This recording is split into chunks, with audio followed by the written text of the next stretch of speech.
এই মুভিটিতে আমরা এমন এক সুইমিং পুলকে দেখব যেটা দেখতে তো নর্মাল ছিল, কিন্তু এই সুইমিং পুলে এক ভয়ঙ্কর এন্টিটি ছিল।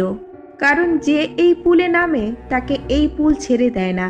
কিন্তু অনেক বছর পর এই বাড়িটিতে এক ফ্যামিলি এসেছিল, আর তাদের সাথেও হঠাৎ অদ্ভুত সব ঘটনা ঘটা শুরু হয়ে যায়। তো এই ফ্যামিলি কি বাঁচতে পারবে, নাকি এক এক করে এই পরিবারের সবাই মারা যাবে? এটা জানতে মুভিটি শেষ পর্যন্ত দেখতে থাকুন।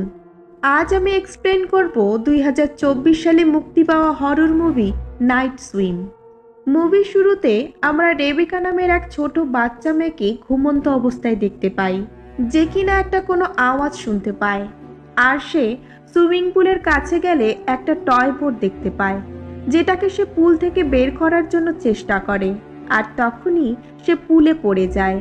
পুলের জলের নিচ থেকে সে তার মাকে দাঁড়িয়ে থাকতে দেখতে পায়, কিন্তু জলের বাইরে আসলে সেখানে কেউ ছিল না। সে এখনো ওই খেলনাটার দিকেই তাকিয়েছিল। আর তখনই কোনো একটা কিছু তাকে জলের নিচে টেনে নিয়ে চলে যায়। এই ঘটনার কিছু সময় পর আমরা এক ফ্যামিলিকে দেখতে পাই, যেখানে রে তার স্ত্রী ইভের সাথে একটা বাড়ি দেখতে এসেছিল। আর তারা যেই মহিলার কাছে বাড়ি দেখতে গেছিল, সে রেকে দেখে খুব খুশি ছিল, কারণ রে একজন ফেমাস বেসবল প্লেয়ার ছিল। এরপর ওই মহিলা তাদের একটা বাড়ি দেখাতে নিয়ে যায়, আর এই বাড়িটা রের খুবই পছন্দ হয়ে যায়। কিন্তু বন্ধুরা, এটা সেই বাড়িটা ছিল যেখানে ওই ভয়ঙ্কর সুইমিং পুলটা ছিল, যেটাতে মুভির শুরুতে রেবেকা ওই পুলে ডুবে মারা গিয়েছিল। রে ওই সুইমিং পুলে কিছু একটা দেখতে পায়, আর সে সেটা বের করতে যায়। তখনই সে ওই পুলে পড়ে যায়, এবং তখনই রে বেসবলের কিছু ভিশন দেখতে পায়। আমরা দেখি যে রে কোনো রকমে পুল থেকে বাইরে বেরিয়ে আসে, আর তার সাথে কিছুই হয় না।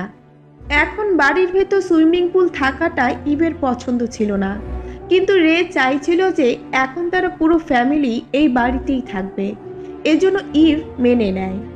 এরপর ইভ আর তার বাচ্চাগুলো এই বাড়িটিতে চলে আসে, আর সবাই একসাথে খুব খুশিও ছিল। তারা বাড়িটিতে থাকার জন্য প্রস্তুতি নিচ্ছিল। রের মেয়ে ছিল ইজি, আর তার ছেলে ইলিয়াট। রের মেয়ে তার স্কুলের একটা ছেলেকে পছন্দ করত। এখন যখন রে আর তার বাচ্চাগুলো সুইমিং পুলটিকে পরিষ্কার করছিল, তখনই রে একটি ছিদ্রর মধ্যে হাত ঢুকিয়ে পরিষ্কার করছিল। আর তখনই হঠাৎ তার হাতে কিছু একটা হামলা করে দেয়, আর রের হাত থেকে রক্ত বেরোতে থাকে। এরপর ওই ছিদ্র থেকে নোংরা জল বেরিয়ে আসতে থাকে। এরপর সেখানে একটা লোক এসে সব কিছু চেক করে আর বলে ভয় পাওয়ার কিছু নেই। এখন পুল সুইমিংয়ের জন্য একদম রেডি ছিল। রের পুরো ফ্যামিলি সুইমিং পুলে অনেক মজা করে। আমরা দেখি যে ইভ জলের মধ্যে খুচরো পয়সা ঢিল দিচ্ছিল, আর বাচ্চাগুলো জলের নিচে গিয়ে সেগুলোকে তুলে নিয়ে আসে।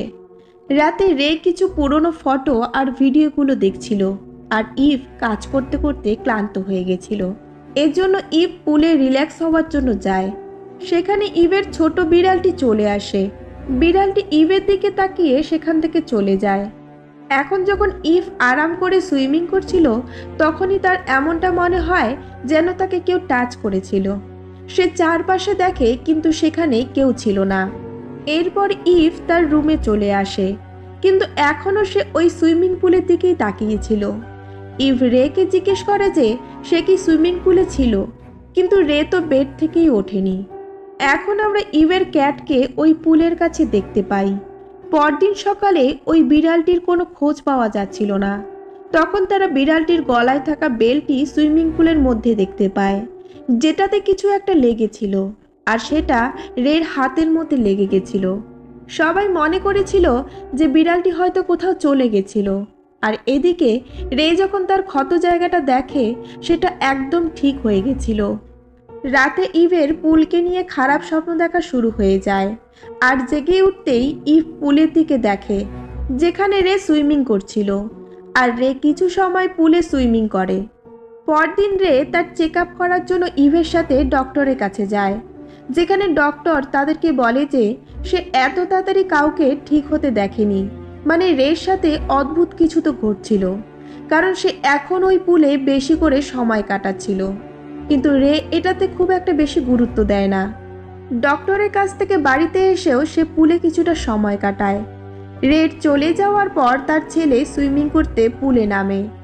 যখন সে জলের নিচে ছিল তো তখন কেউ খুচরো পয়সা জলে ঢিল দিচ্ছিল, আর সেভাবে এটা হয়তো তার মা করছিল। সে ওই পয়সাটাকে তুলে জলের উপরে আসে, কিন্তু সেখানে কেউই ছিল না। সে আবারও জলের নিচে যায় আর আবারও পয়সা নিয়ে আসে। সে যখন জলের নিচে ছিল তখন সে পুলের পাড়ে কাউকে দাঁড়িয়ে থাকতে দেখে, কিন্তু বাইরে আসলে সেখানে কেউই ছিল না। তখনই এলিয়েট তার খেলনাটিকে দেখতে পায়। যখন সে ওই খেলনাটিকে নিতে যায় তখনই সেখানে হঠাৎই কেউ তার হাত ধরে ফেলে, আর এলিয়েট ভয় পেয়ে জল থেকে উঠে আসে। এরপর সব কথা সে তার মাকে বলে দেয়। ইভ তার ছেলেকে জিজ্ঞেস করে সত্যি কি সেখানে কেউ ছিল, আর এলিয়েট তাকে রেবেকার নাম বলে। এইসব কথা ইভ রেকে বলে, কিন্তু রে এটা বলে উড়িয়ে দেয় যে তারা ছোট বাচ্চা। এখন আমরা রেকে বেসবল খেলতে দেখি, আর যখন সে এক শট মারে তো বলটা ফেটে যায়। এটা দেখে ইভ খুবই অবাক হয়ে যায়, কারণ রে এখনই ঠিক হয়েছিল, আর এর মধ্যেই তার কাছে এত শক্তি চলে এসেছিল। আমরা রের মধ্যে চেঞ্জ দেখতে পাই। সে আবারও বাড়িতে এসে পুলে রেস্ট করে, যেন মনে হচ্ছে সে এই পুলেই এখন শান্তি পায়। রাতে এলিয়েট আর ইজি বাড়িতে একাই ছিল, আর তাদের প্যারেন্টস ডিনারে বাইরে গেছিল। সেই রাতে ইজি তার বয়ফ্রেন্ডকে বাড়িতে ডেকে এনেছিল। তারা পুলে খুব এনজয় করছিল। তারা দুজন একটা গেম খেলে, যেখানে ইজিকে তার বয়ফ্রেন্ডকে খুঁজে বের করতে লাগবে। এদিকে ইজির বয়ফ্রেন্ড পুল থেকে উঠে আসে।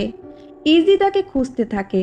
তখনই হঠাৎ ইজি জলের মধ্যে কাউকে দেখতে পায়, আর ভয় পেয়ে সে পুল থেকে উঠে আসে। ততক্ষণে সেখানে ইজির বয়ফ্রেন্ড চলে আসে, কিন্তু ইজি খুব ভয় পেয়ে গেছিল।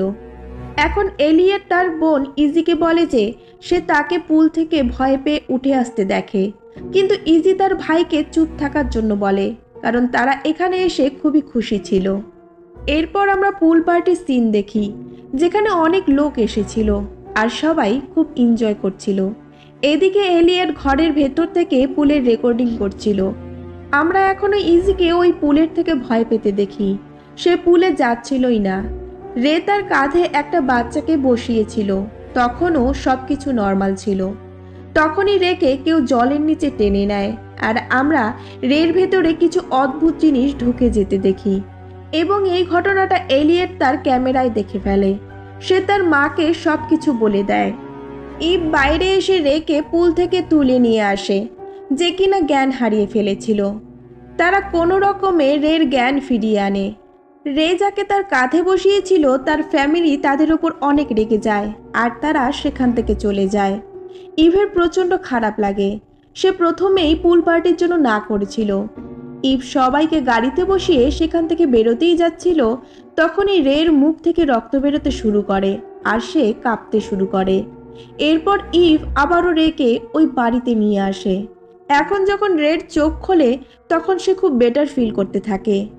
ইভ পুলের সমস্ত জল বের করে দিয়ে পুলকে খালি করে দেয়, আর সে তার মেয়ের কাছে গিয়ে বলে তাকে এখন আর ভয় পেতে হবে না। ইভ এখন এই পুলের ব্যাপারে রিসার্চ করতে শুরু করে, যেখানে ওই সমস্ত মৃত ব্যক্তিদের ব্যাপারে জানতে পারে যারা এই পুলে ডুবে মারা গিয়েছিল। তাদের সাথেই একটা অ্যাড্রেসও পায় সে, যেটা কিনা একজন মহিলার ছিল। এখন ইভ ওই অ্যাড্রেসে ওই মহিলার সাথে দেখা করতে যায়। সে একজন বয়স্ক মহিলা ছিল, যে আগে ওই বাড়িতে থাকতো।